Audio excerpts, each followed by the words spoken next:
Hi, this is Jesse Hert with the Real Financial Group. We do a lot of business consulting here at the firm, and there's an old adage of a monkey in South America that eats nuts and berries, and the people there eat these monkeys.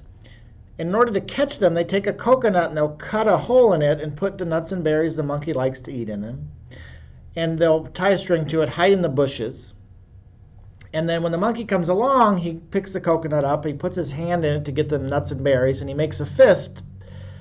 And the hole is just the right size that he can get his hand in it, but once he makes a fist, he can't get his hand out. Then the people there pull the string and knock the monkey over the head, and they eat him. Now, if the monkey could just let go of the food, he would be able to get his hand back out of the coconut, but the monkey isn't wired that way. He's wired to once he gets the food, he can't let go. And this story reminds me of business owners and a lot of well-established businesses, and you see this in corporate bankruptcy filings and stores shutting, that you have a tried and true method, but times change and you don't adapt, or you're not willing to adapt, or you don't know how to adapt, or you don't know who to ask for help.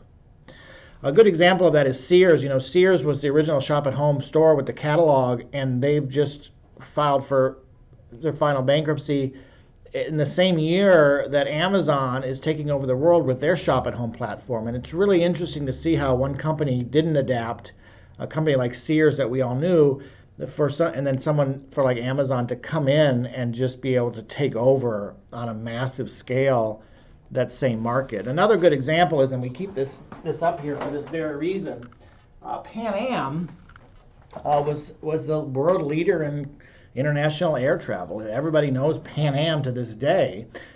In 1978, when they deregulated airlines, Pan Am had a really tough time. There was some other variables, fuel prices, the bombing, but it really was deregulation that started the cycle. The 20 years leading up to the deregulation of airlines, Pan Am had acquired a significant amount of commercial real estate. In the 20 years following deregulation, they systematically sold off that commercial real estate to keep their traditional airline business afloat.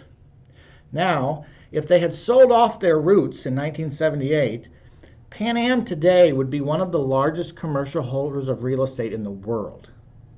But instead, they don't exist.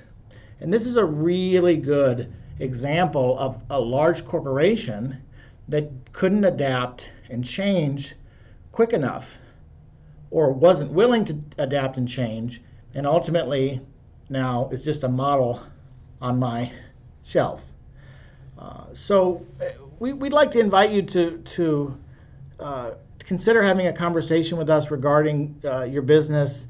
We work on many different levels, from exit strategies and tax efficient planning to benefit maintenance, employee benefits, group health, 401k plans, things that can attract and retain employees, and just general consulting. Because we have such a large base of business owners of many different sizes, if you're ever struggling with something, we have a lot of times have another client who is really good in an area where you struggle, and we can help put you in contact with them, or get advice for you and to help you, to guide you along whatever path it is that you're having a hard time with. So I want to thank you for just taking the time to listen to this today.